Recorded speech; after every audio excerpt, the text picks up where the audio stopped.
In progress. Welcome to another episode of Two Ales and Hockey Tales with Wally. And today, I'm so excited to have on a 39-year-old from Elmira, Ontario, Canada. His hockey journey has taken him to Canada, the USA, the Netherlands, and Germany. A staple and legend with the Floridale Flyers. Ran amok with the Wellesley Applejacks. He is a Cherry Cup and Sutherland Cup champion. As the mascot of the Elmira Cherry Kings, he is best known for winning pitcher, batter, catcher with Wood Tits. And he is the father of my nephews and married my sister after being my best man and is now considered in the Walton family super son. Welcome to Grandma's Cottage, Scott Weaver. Excited, really excited to be here. You should be. The intro is great. Thank you. Sit up here. I can't see you back there. We got to kind of look at the screen and talk to each other. It's weird. It's easier in the shed, folks, but we're on vacation here at Grandma's Cottage, right?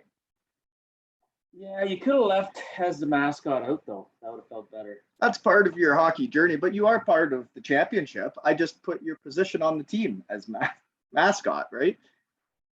Yeah. Why don't we get into that story right away, Scott? When we played for the Elmira Sugar Fangs, back in high school, Uncle Scoot here somehow became the mascot, and that's a lion, right? I don't remember my name, but I was definitely a lion.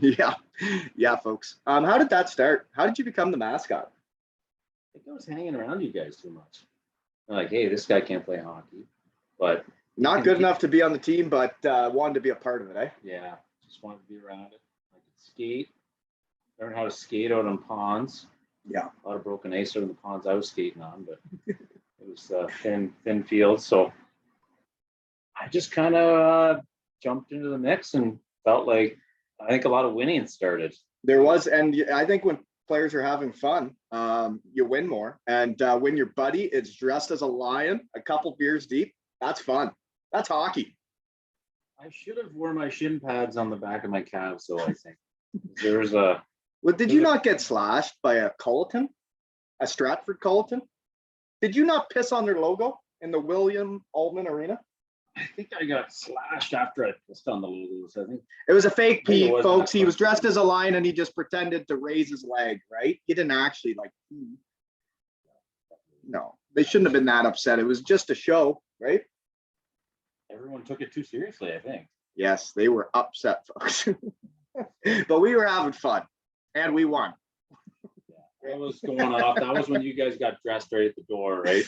I think before the new room. This was in Stratford or in Elmira? I think this was in Elmira. I got whacked on the way off.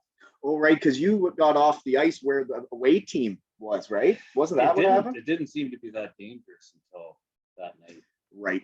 Yeah. I think it was maybe the night after peeing on their logo and their home rink, right? Yeah. It was thin cotton, little fur. Didn't really. But yeah, you were the mascot that playoff drive, and I think you really helped us win the championship because it was more fun when you were out there in between periods, getting the fans in a frenzy, right? You did a great job. So I get into how we know each other, folks. This here was my best man, and he was my friend before he became my sister's friend, and then married my sister, right? That's you. Now has made children. When my best friend then made children with my sister. 3 of them, right? We got 3, 5, 7, 9. You could say they're running amok. Bruce Beach this week, right? Having a time. So how we know each other, though, we would have met in around grade 8 to grade 9 at the Elmira Golf Course. I think Andrew Lackner brought you out to the course. This quiet, shy Mennonite fella. We biked up the road quietly. Came in, didn't raise too much noise, just went out there. Didn't raise the fuss. Shot our 72, 73s. The odd day we'd shoot 74, but that's usually when we took penalty strokes. We didn't mind teeing up our second shot either. Par 5s were long. We were little. Clubs were short. That is about all we did, though, eh? We did cheat a bit, didn't we? Not in tournaments, though, really. No. Yeah. Just competing against each other, really. I'd try and slip one in on you, too. Not anymore, though. Grown up. I kind of hit her as she lies a little more now in my older years than the younger ones, but We're just trying to be on top. So yeah, you went out junior membership, me, Shed Guy Andrew Lackner, episode 43, right? And we did, you could say, run amok at the Elmira Golf Course. And we played a lot of golf those summers, eh? Until we started getting into enjoying drinking beers together. And then we built chairs and went golfing. Took a few of the old man's beers, and then we made chairs and set them behind trees on hole number 4 at Elmira. And we'd go out there, and we had a name for our little hut back there. And we'd sit there and have a couple pints and then jump back in and play the rest of the round, eh? There's a couple groups that came through some days. Depending on how hot it was, right? It could take a while to play 9 holes. how many beers Papa had in his fridge too? That helped. That did help. They didn't like the service in those years. Yeah, the old dirty exports, eh? Yeah. The bottles too. I forget what we did at the bottles. We put them down the ground dog hole or something. Well, we'd leave them there with our chairs and get them the next time. What was it? We had a name for that little duck back there. The den. It was the den, and we made chairs. He's a carpenter, folks. He builds homes now, right? We're getting into where and what are you doing now, but that's how we met. That's how he became my friend. And then he was so much my friend, he'd come on family trips as my friend. Now he comes on family trips as my sister's friend, right? Well, you weren't. I think it was your high school girlfriends didn't really want to hang around you very much. So when it came to a family, right? When it came to a family trip, I'd bring you. We'd have a lot of fun, wouldn't we? Wow, it's not hard down there in the DR, is it? No, it's the Dominican Republic, folks. He went on the family trip down there. We had a great time. Other ways we know each other is you used to come up to this cottage as my friend, and we play a game we made up. Tennis hockey, techie. Yeah, we haven't played that this season, have we? Well, we probably could now because I heard they're tearing down the sideboards there, so we could probably play later this afternoon. So techie is when you go crossways at a tennis court and use the poles as like a net, and then hit it as hard as you can at each other and try and hit the cage, right, or the fencing, and that's a goal. And if the guy gets hit, the guy gets hit, right? You got your tennis racket to play goalie. Barefooted, no jocks. No jocks. I don't think we had head protection. No protection, just a tennis racket, and we would hit it as hard as we could. And I dominated you in that sport. Oh, I could get a lead. I just couldn't sustain it. So yeah, then years later, he was my best man at Lisa and I's wedding, right? Then I did that for you when you married my sister, right? That's how we know each other, folks. Trying to think of a rich history here. Trying to think of the best speech now. Trying to think back. Well, I think mine was I called you were peanut and my sister was jelly, and you guys didn't realize that the peanut butter and the jelly went so good together all those years I was watching you when you were my friend, right? Anyways, now you guys have the grass cottage. We're at the sand cottage, but you guys have a cottage just down the road, right? Not far. Yeah, it's really bringing the kids together, isn't it, Brent? It is. It's great that you guys are up here so much, and we get the kids get to see each other and run amok, right? So anyways, right? Oh, yeah, it's not far away, Brent, but when we get this close, I feel like they hang out a lot more. They get to know each other a little better. Yeah. And there's a lot more fun going on lately now. Yeah, they're having a great time. So the other way we know each other, though, Scott, okay, is you are born in 1983 from Elmira, Ontario, which is called Woolwich Township in minor hockey. And they were a dynasty, the 83s. You were not on that team. Touchy subject? Well, I guess I never signed up, so I couldn't make the team if I didn't sign up. That was the problem. Yeah. Making the team. So yeah. Well, right. I think you would have fit in. We had Rodney, Dennis, right? Chad guys. So why couldn't you sign up for hockey? You just didn't want to? I don't think I would have been a Mascot on that team. I think I probably could have got the lineup. I think you would have played. Yeah. Maybe third line left wing. Yeah. You have to talk louder, Scoot. Folks can't hear you all the way over in the UK. Well, I was out there playing. I was playing more Schlockey than hockey. I don't know if you've talked about Schlockey. I've never talked about Schlockey, Okay, but I well, did get in a hard game of that in the It's neighborhood a gonna be couple hard. years ago. Oh, did you? Yeah. So you know how to explain how that's played. Oh yeah, I had got blisters that night. Yeah, there was Blisters is one thing. When you play with the Mennonites out at Floridale, Mm-hmm.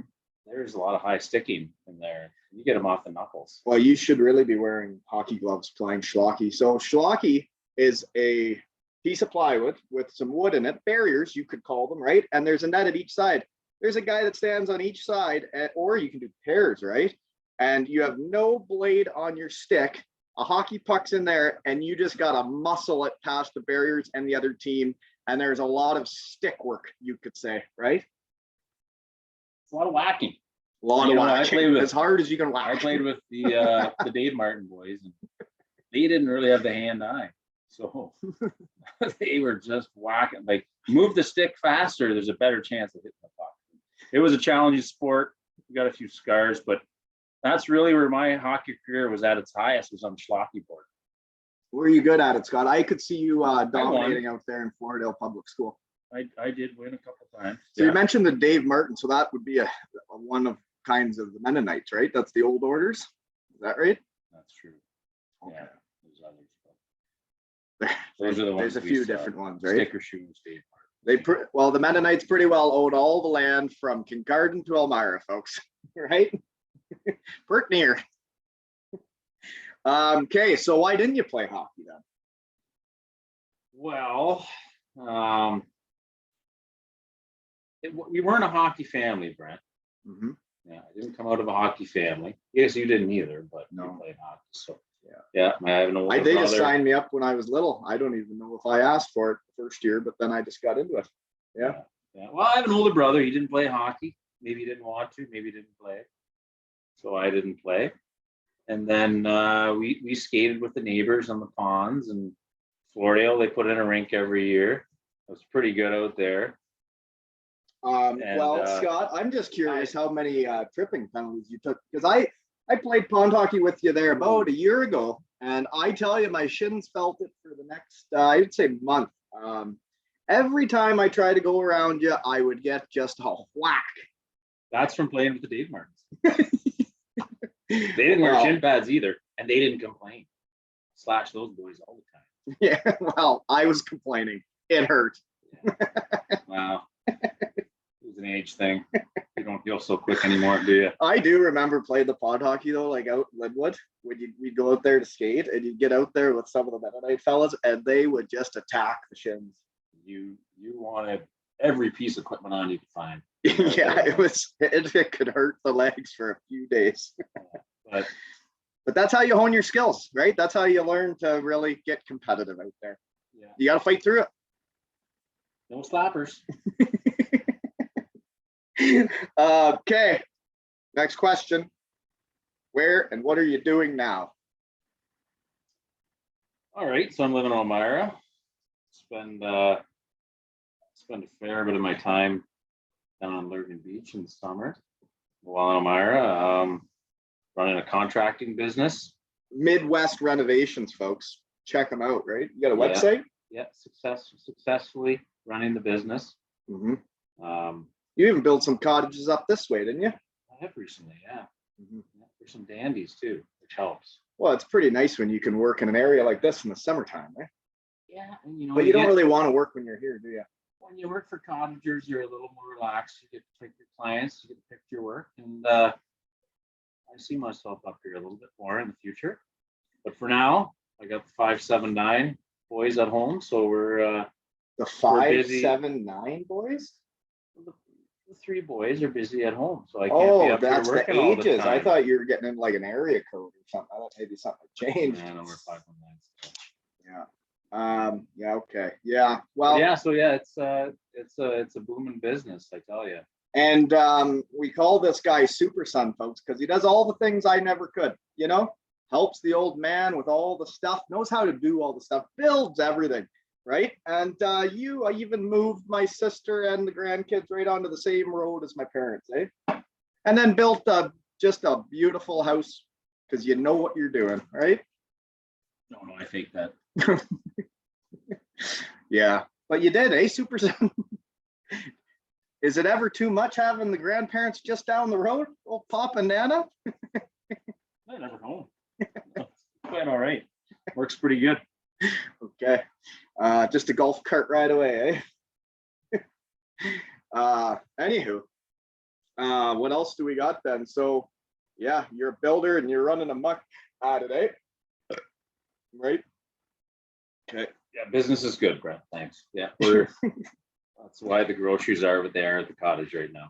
Okay. So, growing up in Elmira, my usual question is, how do you get into hockey? But I guess we've covered that. Well, we didn't really get too deep, did we? No, we got a deep dive. Scott, we're at Graham's Cottage. Get into it. So I did get into hockey, Brent. I just had to get a driver's license to do it. Right, you had to get yourself there. You do, yeah. So if you're not getting taken to hockey, you get your driver's license, you go to hockey. So one question is, obviously a lot of my closest friends from Elmira are Mennonite background, Rodney Bauman, Shed Guy, Dennis Weidman, and you. Your families are all very close. When they were all playing hockey in the summers when you're hanging out at Chesley Lake, would you guys not have discussed like, hey, you should play hockey with us on the same team? You know, I just don't think that conversation was had, Brent. But you were on the same ball team, no? We did play baseball, yeah. Windmill, right? The windmill, the humchuckers, not the overhand. All the way around. Yeah. Bang her off. Drag the toe and away you go. Yeah, that's how we play baseball in small town Ontario, right? We don't do that overhand stuff. You can throw a shoulder out doing that, right? Yeah, we just jump towards you and throw it as quick as you can. That's a good sport. But you did start hockey when you got a driver's license, right? And what'd you play? Well, Ray Kuntz, he took me on as a midget player. Oh, before that, though, there was going to be a juvenile team. I think Rick Moser was going to coach it. So up to that point, all you've done is played pond hockey. I'm coming off the pond. I don't even have matching equipment or anything. I look like a kid off the Mighty Ducks. I actually think, did you buy your stick out of a garage or at a gas station? Was it not one of them old wooden ones when you first started, and you had bought her for about $10?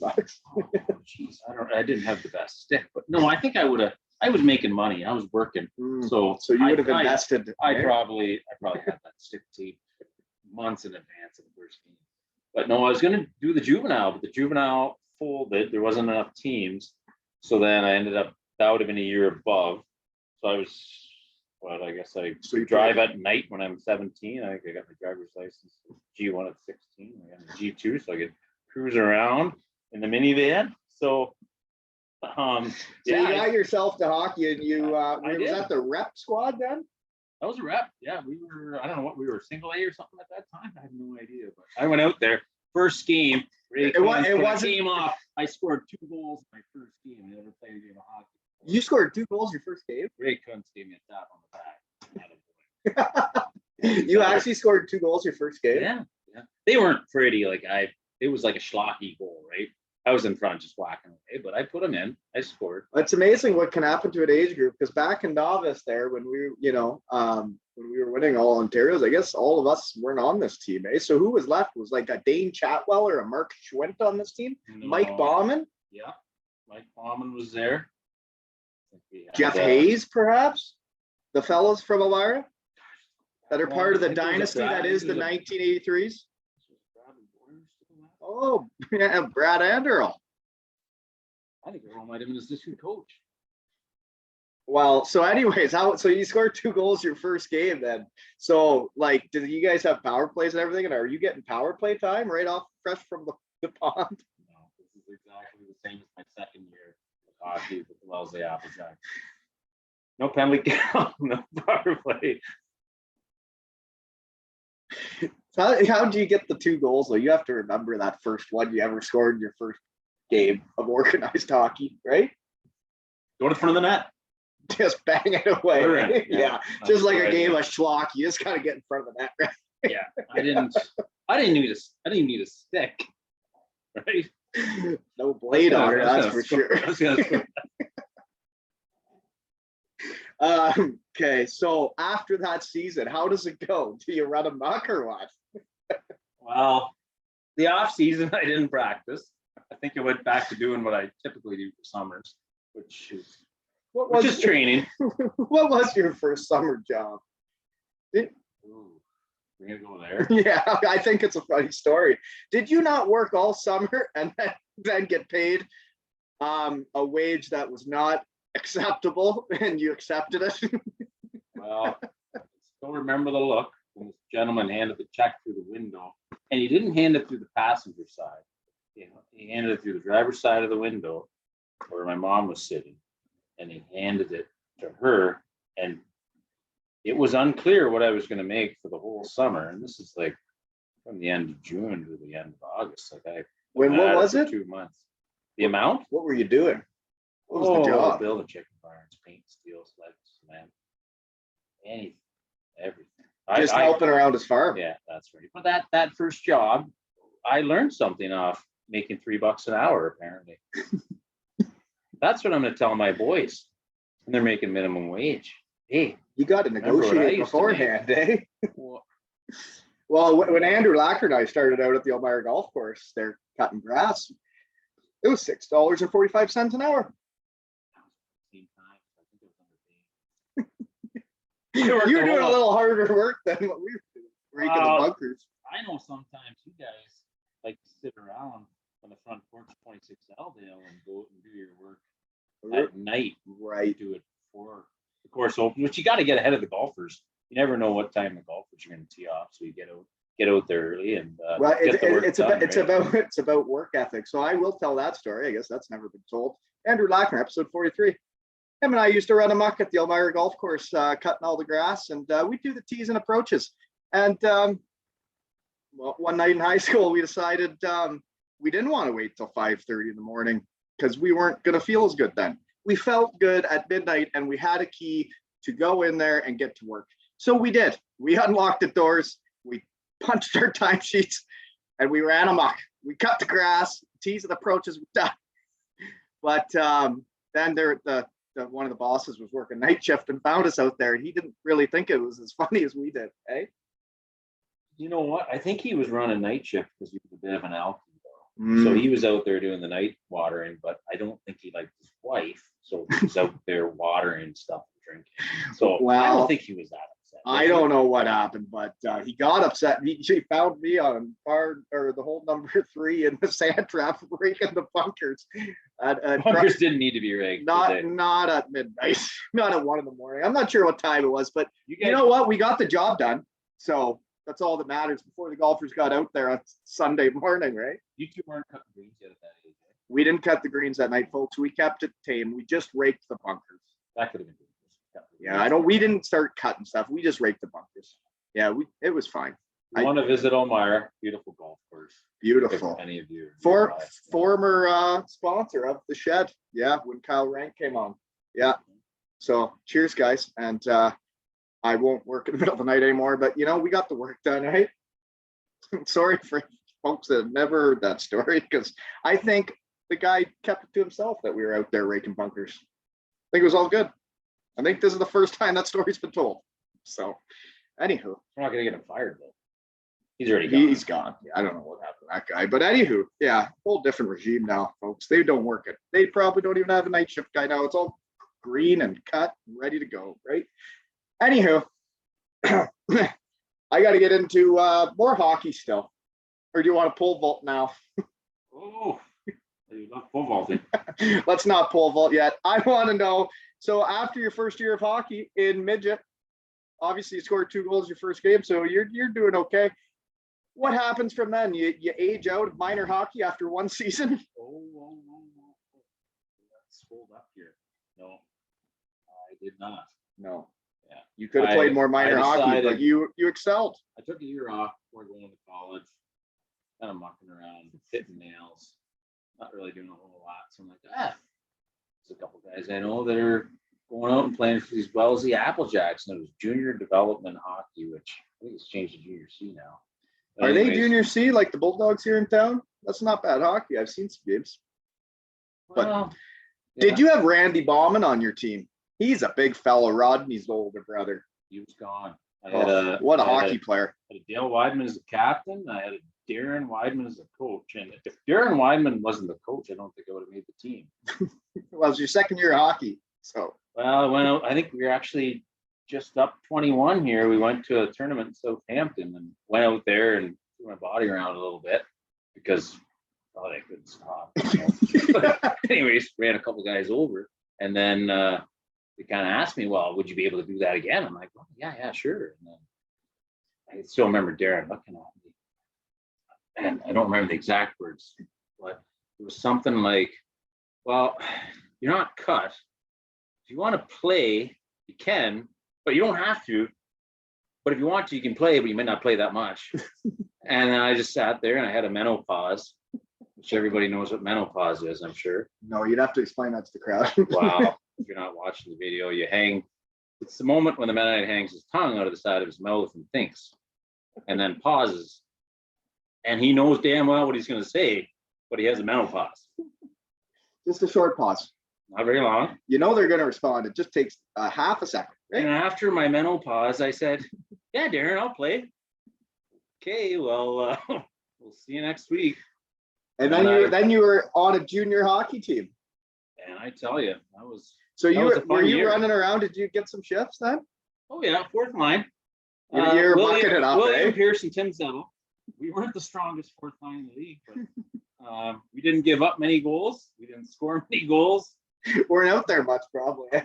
Well, some nights in Hagersville we got out there, but Did you get in any fights? Because if you're running around throwing your body around, usually you end up pissing someone off. And I've wrestled with you before. I know you're not that tough. I know. But I did get some fights anyways.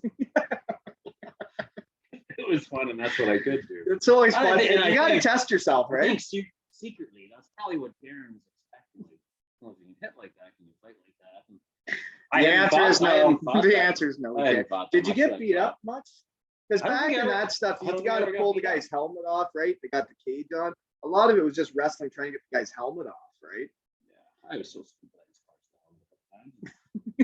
Went off, and Darren was happy. I was happy, and then we went down to the Queens.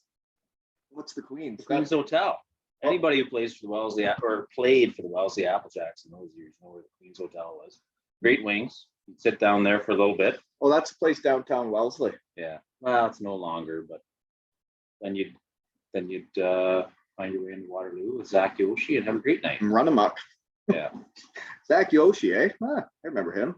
Small world, Reed Yancey's best buddy growing up, right? Who then was my college roommate and shed guy, right? Okay, so were the Wellesley Applejacks any good? We had good players. I'm not sure if we really all came together as a team that year. Okay. Well, you lose Randy Bauman, it's going to hurt. Because I remember going to watch that Wellesley Applejack game. I've never seen such a big guy just dominate out there.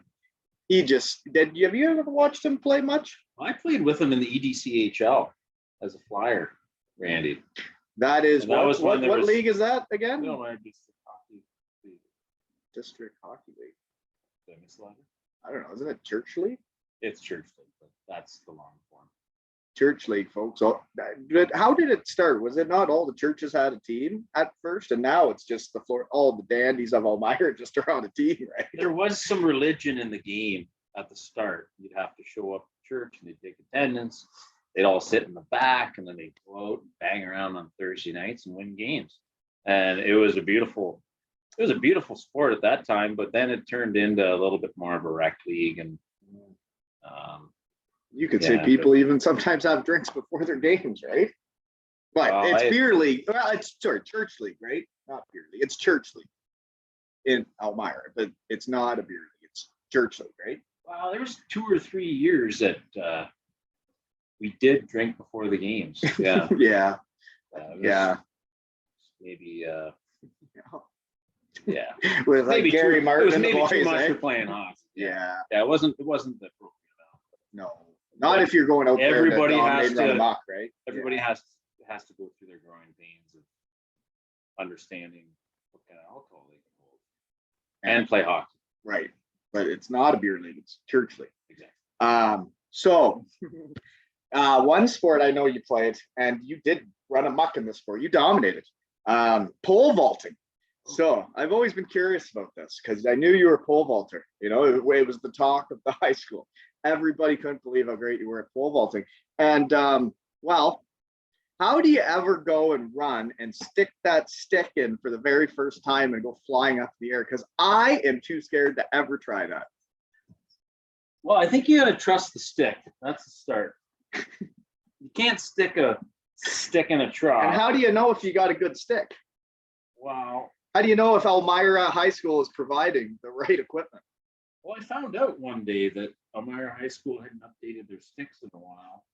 I went and put mine into the trough, Brent, and you know, there's the point where it bends and it snaps, but it did the bend, but it really snapped, and then I went head backwards into the trough to put your stick into. And that was a bit of a surprise. It happens quick. So it's not like breaking a hockey stick. So you did break one and fall, because that would be my big. I see how far they bend. I see how far the person goes in the air. And I'm like, what if you don't land on the mat? Well, I think it was like bamboo decay. I think maybe what happened that night. Bamboo is what they're made of?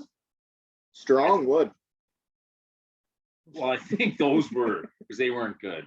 Anyways, we were not highly funded in the pole vaulting. So are all section. pole vaulting poles, the stick, if you will, are they all the same length? How do people go so much higher than others? Do they not use a longer stick? Why wouldn't you just use the longest stick? Is that because you get injured? As you grow through the sport, you get a longer stick, and then you hang longer, and then it snaps you higher.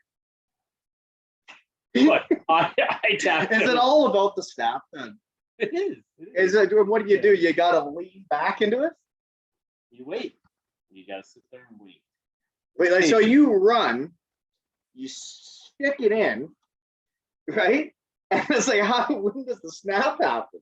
Because you run and you stick it, and then what? Then what happens? You just sit there. Well, you wait for the bend. Yeah, you wait for the bend. There's the big snap.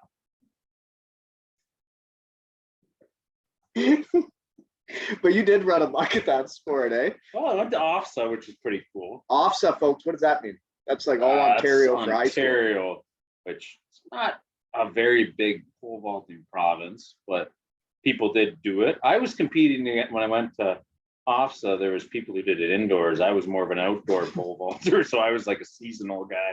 Just show up for a couple months. And it's like trying to be a pro golfer at Elmira, right? Like the ranks, Yeah, what they've done, they dominated that sport a bit, and that's not playing all year round, right? It must be hard in the pole vaulting world if you can't play year round. I was never going to make it big. No, I didn't suspect they would. But I went to OFSA.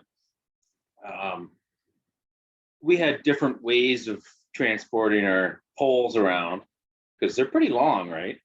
So well, if you're looking for a good staff, it better be long. I had a coach, and I don't know if he didn't have tape or what, but he set the pole on the mirror of the car, and he'd roll down the back window and say, "Hold on." So I'd put my elbow at the back and set the pole in it, and then pinch it in, and then that's how we'd go with the pole. Your pole would be out the window, and you're holding on to it the whole way. I think he was driving like a Grand Prix. This is the teacher, Mr. Yeah. James. Well, no, probably it was, yeah. And but you got it's thank you to him for getting you there, right? Like not every school has an aspiring pole vaulter that is running amok, right? That's right. And you know what? It's probably because all the good athletes are playing hockey, and there's just one dummy that wants to go up there and pole vault. That's probably what happened. How did you start pole vaulting? Like how? I didn't know we even had the pole vaults, the sticks. Oh yeah. You do track and field and go out there, and but I would never try pole vaulting because I like I mentioned, I'd be too scared to do it. There's no scariness on it. Really? Not really? Even when you fell that first time and it broke or whatever? Well, I've been doing it a couple times before. So So it doesn't even hurt then if you get a good snap and you never didn't land on the mat. They weren't testing for concussions at the time. They weren't a thing yet. No. No, it was kind of- You can have all the ones you want then. Okay. that was my career ended after I got to, I think it was grade 10 or 11. I think I did all right in grade 10, but then in grade 11, they started getting better, and I just fizzled out. Is that right? My career ended. That's sad. But I didn't train in the off season, which you're a good trainer in the off season, weren't you, Brent? Always. You always trained hard. I played beanbags with you in the off season. I thought you're doing pretty good at that. I would say, I quite frankly, between the two of us, I don't know who could beat us at a game of beanbags. Cornhole, folks, if you hear, we played every weekend. That's what we did. It all started at the country concert, didn't it, Brent? Got quite competitive. The country concert in Ohio, that was a fun time. Fort Laramie. Oh, wow. Yeah, we definitely had fun there. I still remember the convoy on the way down when we had walkie-talkies and everybody was playing different music and we were listening, and yeah, quite the time. What was there, like 20 of us went down? We went down for 2 years, and I think it got smaller the second year, didn't it? I do remember the last year we went. It's a 4-day event, folks. The first year we made it all 4 days and we dominated every day. And the next year we woke up on the Sunday, if you will, and said, enough's enough. We're done. Let's go. And then we never went back because we were licking our wounds, right? Possibly, but I think we had the fourth day in us. We could have. There wasn't I don't think there's a good lineup that day. No, I think they had the big names up front. We could have dug deep if we needed to. We always could. We did, especially down there. Okay, one thing we haven't brought up yet, speaking of sporting events still, before we'll get into trips and stuff later. Actually, no, the first time skiing for you, outdoor winter skiing. Was it the first time when we went to Germany, when you were my friend and Dana and Chauncey were there, and we had you in blue jeans? You were wearing blue jeans like a Mennonite. And do you remember trying to get on the T-bars with Chauncey and Dana? Do you recall this event in Germany? They don't shut down the T-bars in Germany as easily, because I think they're all Germans are angry at some point, right? So they just kept them running. And well, there was 3 and 4 year old kids that were doing it just fine. Those 3 and 4 kids were up till 4 a.m, though, right? And had never skied before. And I was only these guys, folks, were getting pulled up by the T-bar from every different body part. At one point, my sister Dana had it in like a chokehold, and I know the story was Chauncey was saying, "Come on, Dana, bear down," and she's just getting dragged up the hill and wouldn't give up. Well, and then it was the biggest scene I've ever seen on a ski hill in my life, and it was my friends, folks, on the T-bars with the 3 and 4 year old kids. So, Brent, we didn't look the part, right? And there's a reason we didn't look the part. Do you remember why? Oh, we were packing our bags and getting everything ready. Oh, maybe we should bring over some skiing stuff. We're gonna go skiing in the Alps. And I never skied before because Fordale Public School didn't go skiing. We never went to Chicopee, any of that stuff. So, all right, yeah. You said, well, you can rent snow pants. Oh, great. I didn't say snow pants. I said you can rent skis and stuff to ski. But anyways, the blue jeans. Blame me for his outfit. Whatever. It was pretty steep, though. I was surprised how quickly we got going there. They hadn't had much snow, right? Well, it's interesting going over there to ski. It's not like hitting Chicopee in Kitchener, Ontario. It brings up the memory of taking Lisa for the first time, and she had never skied. Went with Marcel Neumann and his wife from Bietigheim, and we got to the top of the hill, and she had never skied before, and there was no baby hill, and yeah, she got a bit emotional when she saw what we had to do to get to the bottom. Right? It's not that easy. right? The T-bars can really be hard to get up the hill, right, Scott? What a yard sale. It was time, and it was, you know what, it was one of those moments where nobody had their cameras out, and you just got to remember.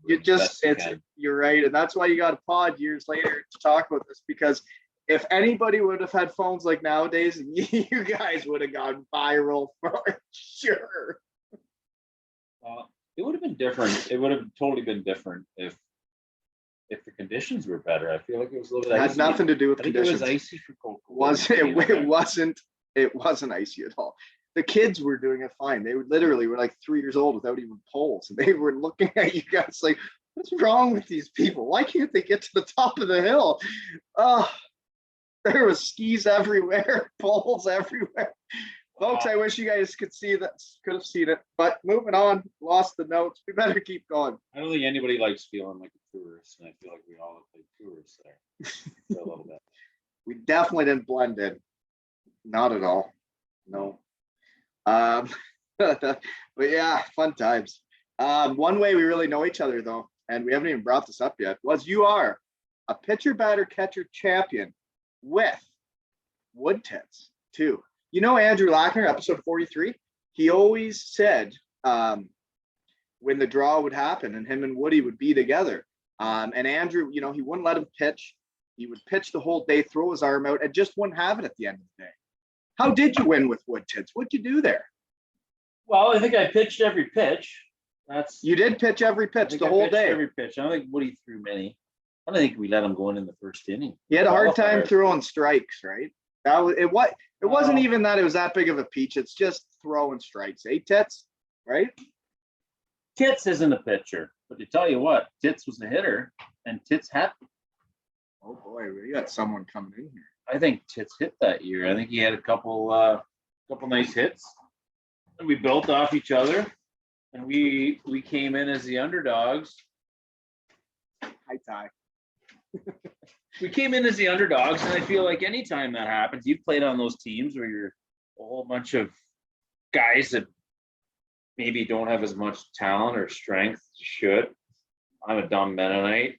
He's a little short, redheaded guy. Don't sell yourself short. Wow, we looked like a pair that. I think it's your changeup. You had the most devastating changeup in pitcher, batter, catcher. You would, like, meaner and angrier you'd look at the plate, the softer you'd throw it. Until I cracked that code. You got lucky that one time. What do you mean? I'm a multiple-time champion. Mexican. Walton Summer Vacation, 2022. Jeepers. Yeah, but I did have one with Woody, and I did win with somebody else. But I want to say that's wrong, but no, I've won with Rodney, one with Adam Hogg too. Long lost shed guy. We don't know what happened. We haven't found him in a while. Oh, you get him in the shed. Seashores, old Mexico somewhere. Yeah, he had a devastating one, the chopper, the one bounce over the pitcher's head. So, folks, we've talked about it before. Pitcher, batter, catcher. I can't wait till Colby's old enough to start playing it. He's almost there, right? They're starting to play ball. It's 2-on-2 baseball in a backyard. And if you hit it past the pitcher, it's a single, right? And if you hit it past a certain tree, it's a double. You got to strike a guy out. You got to catch it in the air to get them out. Each guy gets one out an inning, right? It's only 3-inning game. And we would have tournaments. I've talked about it with Rodney, Andrew, but you know what? I could talk about this all day, and I'm going to talk about it again because I love pitcher, batter, catcher. It's my favorite sport. We used to go into the backyard and create fun. I feel like we have to. It was better than the Sandlot. For sure it was. We never made the movie though. No, but you made the backstop out of chicken fence though. I did. Chicken wire. Those 2x4s per foot were a little cheaper than when we built it, Kevin? Yeah, a little cheaper. Yeah. Chicken wire too. But how about the Baszlers for letting us we would go pick up the mound too, right? The nice, what's the dust? We'd pick up stone dust. Yeah. Yeah, and if I'm thinking back, I think there was some pretty nice grass there before we put stone dust down. I think Kevin and I, we'd lay a tarp down. We'd lay a 10x10 tarp, and then we'd start packing and watering on Thursday night. Then we'd usually go back out there on Friday night. Well, that's when we Get it a draw little the bit teams, harder. right? Everybody'd get Yeah. together Friday night. We would finish building the stadium, if you will, the beer gardens, the snow fence for the home run fence, right? Like it was the mecca of pitcher, batter, catcher, right? Catch it. And we would even play O Canada at the start of the day, and we'd all stand on the foul lines and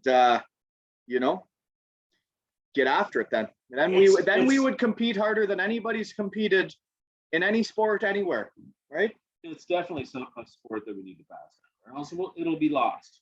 And it needs to be played. And things I miss is like Chauncey and his Atlanta Braves outfit. Yes. The high leg kick on the mound. That shit sticks with you, right? Oh gosh, I'm just thinking back to how our arms felt on Sunday morning. You would really throw them out on Saturday, wouldn't you? Yeah, we need to use a heavier ball. Yeah, it's just not the same without a tennis ball, though. Yeah. It was quite the time, though. We made a trophy, which I think is in your garage, right? It's up top. I still got it. I got the MVP too. The MVP prize there. Rod moved it out of his garage when he was renovating, so I happily said, "Yeah, I got a spot for it." So I just built. So it's up top. It's not going anywhere. We can bring it down. There's more room for plaques. If there isn't more room for plaques, we'll just tack a piece of wood on the bottom, and then. Well, all I'm going to say is, Start nailing more folks? on. I never won the MVP award, but I was part of 2 championships. I think that's. I think my pitching held me back. I was almost like a Greg Maddux out there. It was all about placement. It wasn't about the heat, I was just trying to throw strikes and hopefully, mix in a good one, right? Like, but I thought I had a good stick. I thought I could hit it. That's Just not everybody likes how you play, I guess, Brent. Is what's being said here. how I Right. play, Not everybody likes how you hit your homers. Not everybody No, likes how you score your goals. right? Maybe not No. everybody's a big fan of yours. But I'm I not hear for everyone. people. I'm not for everyone. I Brothers Osborne said so, but I hear that you do have some big fans on the show. Well, we did get Sarah from Sheffield, England today. Got a 2 Ales and Hockey Tales themed tattoo. Whereabouts? What body part? On her arm. Looked like a forearm. Yeah, 2 ales and 2 hockey sticks. And I think it's really neat that me sitting here talking to my friends and like a Wellesley Applejack legend like this can, obviously she's a big Evan Mosey fan. So we're going to have to get those 2 in the shed together so we can talk about this. Because I would have never guessed when I walked out to the shed about a year and a half ago to start having beers with my friends again, that someone would be having a tattoo about it, It's a long road. Mm-hmm. And windy. You know that a paint can opener can also open a beer can. There's a lot of things that can open a beer can, Scott. I know. Okay, we better get back into it here. We've covered pole vaulting. So when we won, what year was it that you were the mascot? Was it the year we won the Sutherland Cup and then the year we lost in Game 7? Were you doing it both years? I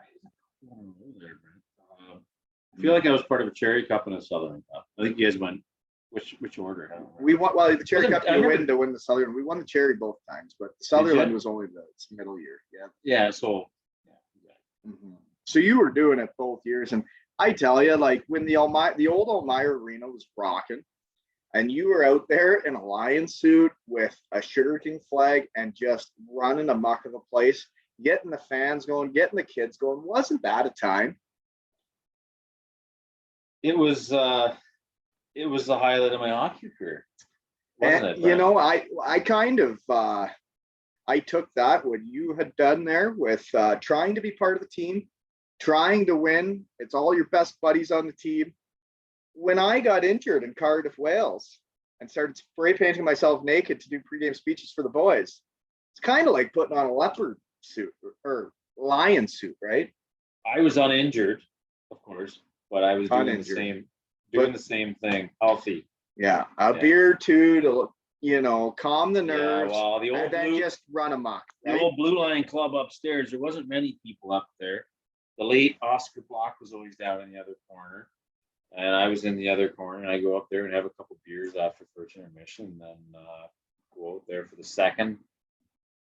And just rile up the crowd. Really, it was a frenzy when we would go on those playoff drives, and like you weren't doing this for regular season.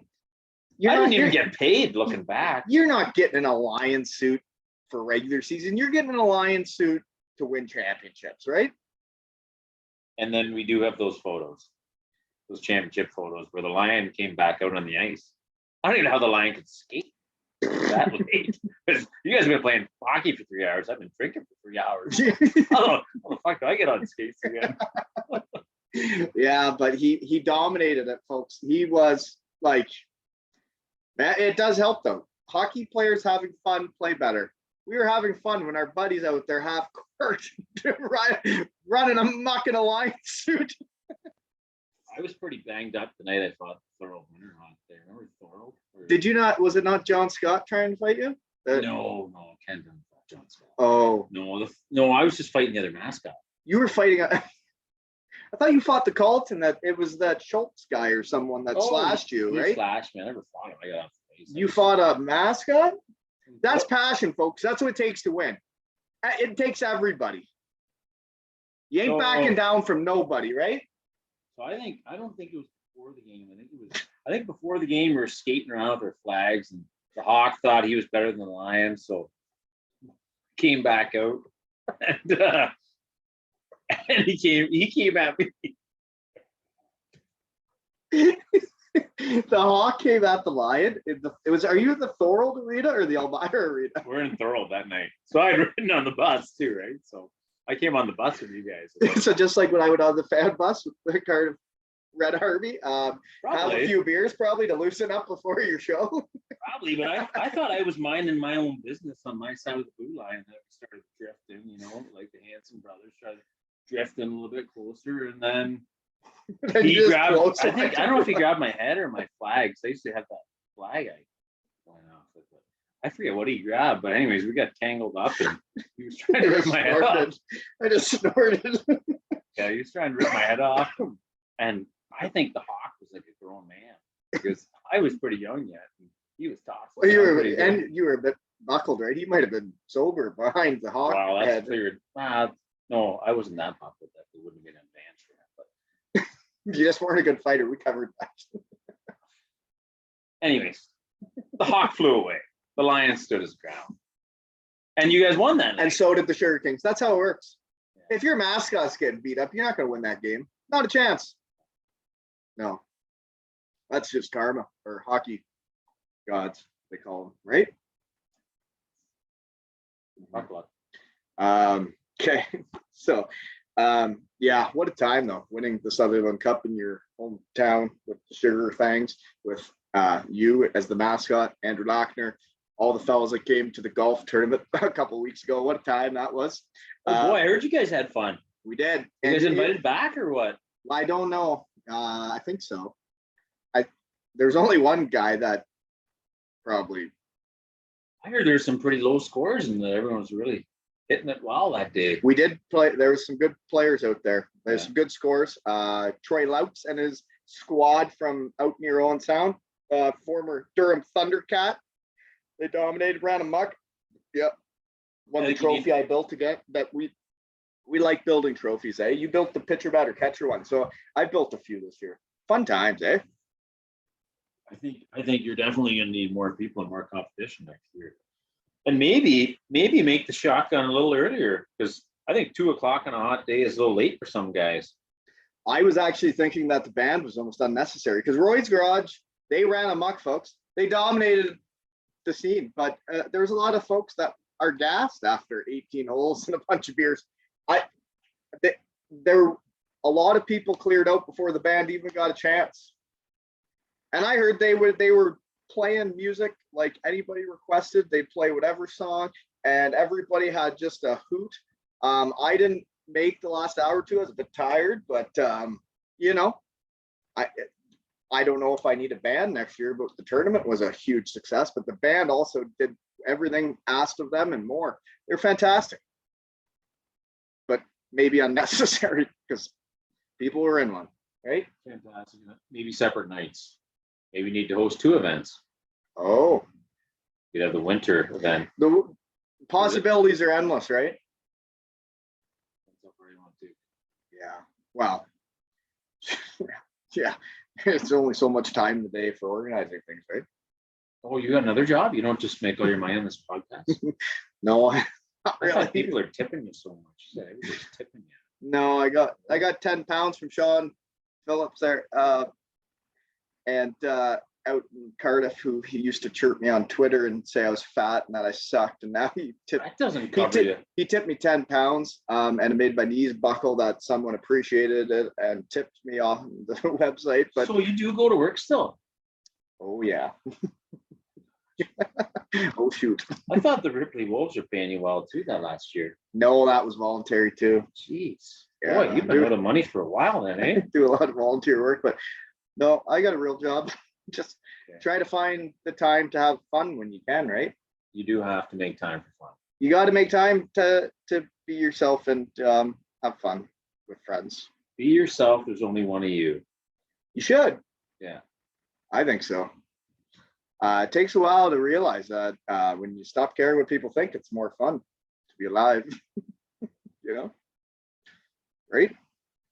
Agreed. Look at the waters today out there, Brent, if you look out. Well, I know. It's a bit rough today. The kids were dominated, and they're in the waves there a bunch. Okay. We're almost ready. Has the Florida Flyers ever won a championship in Church League?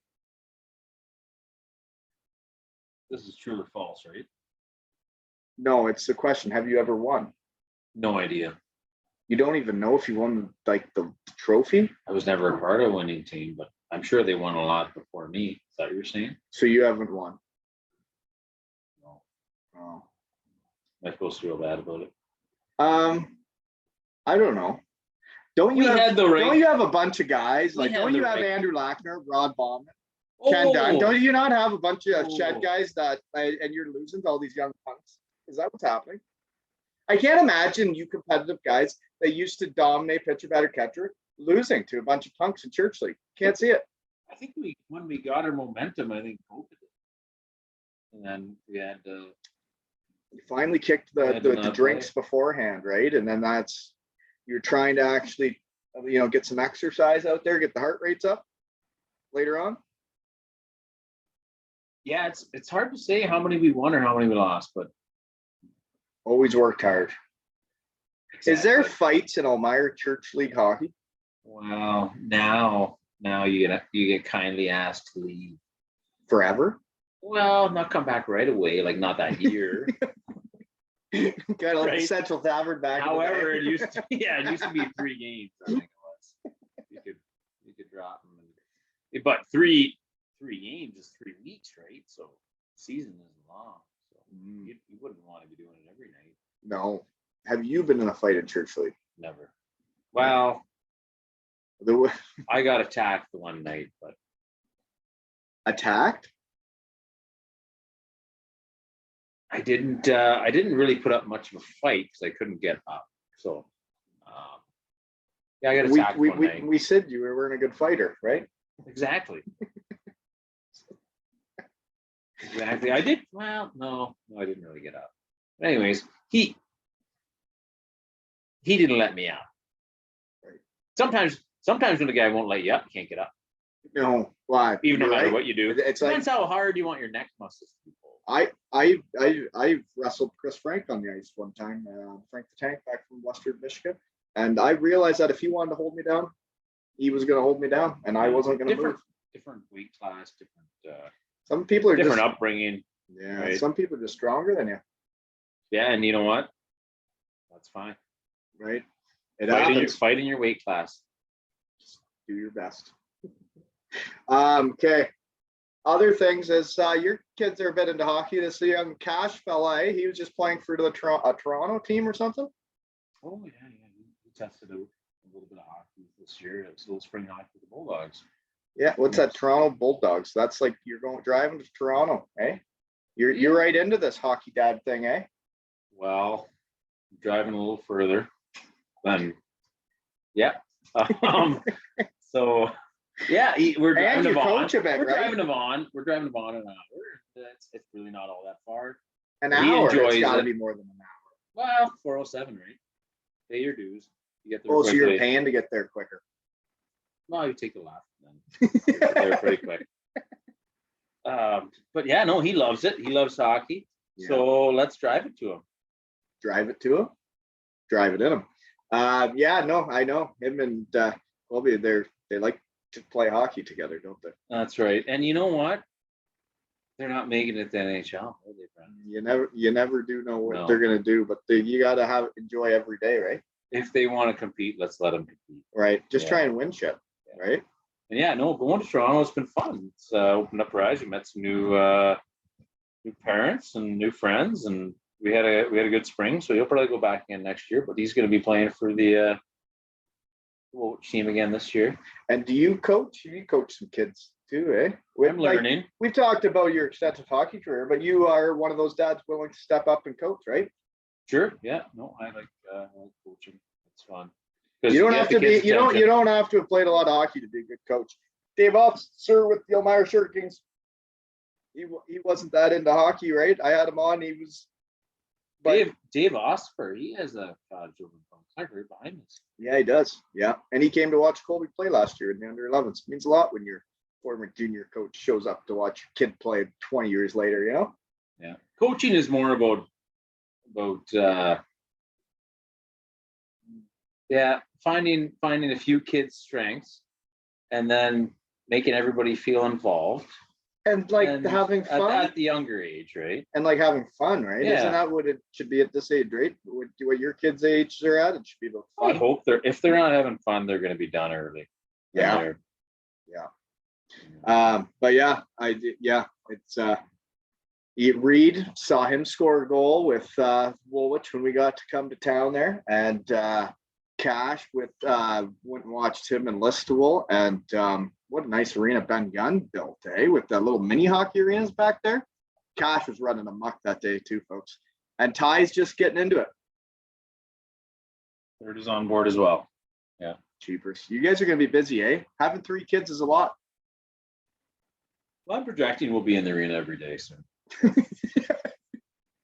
And you're kind of busy with work and stuff, right? So you know what? You got to make time. It's a busy time of life, right? For sure. Okay. What else do I got? You got anything else? I don't know. Do you? Well, think about it. That was the menopause, folks. His tongue wasn't out, but that's what he's talking about. I didn't come in here with notes, right? You got all the notes. Well, you did come. You don't do these side by each very often, do you? Well, I try not to. No, I don't sit side by each too often on this, and it's easier when you're looking at a guy just at your computer than sitting beside him. But I thought it would go just fine with you because we've talked enough in our life. That's a Mennonite term, by the way. If any of you families want to visit the shed, you're side by each. Not each other, right? Side by each. Yeah. Yeah. And one clever trick that you could say would happen at your family events, right? Was cutting the potato chip bag down. What do they do there again? All sorts of things that would bother your mind. And they're smart though. They're good ideas. That wasn't it cutting the potato chip bag right down the middle? They cut her down the center and then they just let her. You don't even need a bowl. Yeah. You don't open it by the end. It's meant to be open. It's like opening a beautiful slice flower. It down the center and open it up. It just opens. And they also like their boxed ice cream. Heavenly Hash, I believe, is popular. Well, Neapolitan's more popular. Is that the one with all 3 colors? Chocolate, vanilla, and red. And then what they do there, they cut it into squares. Squares. Open the box, cut it into squares. So then you get a square of each color? I don't think that's always how it works out. There's always one unhappy mark of Mennonite, I'm sure, but yeah. Well, I think it's interesting, everybody grows up with different backgrounds, and I try not to say too many nice things to people in Grandma's cottage or my shed. But the people you're around make you who you are. And I think, that's all I'm going to say to you. Don't be too uptight hanging around with the Mennonite. It's a good day for living, folks. And that has been another episode of Two Ales and Hockey Tales with Uncle Scooter, Rooney, and Wally.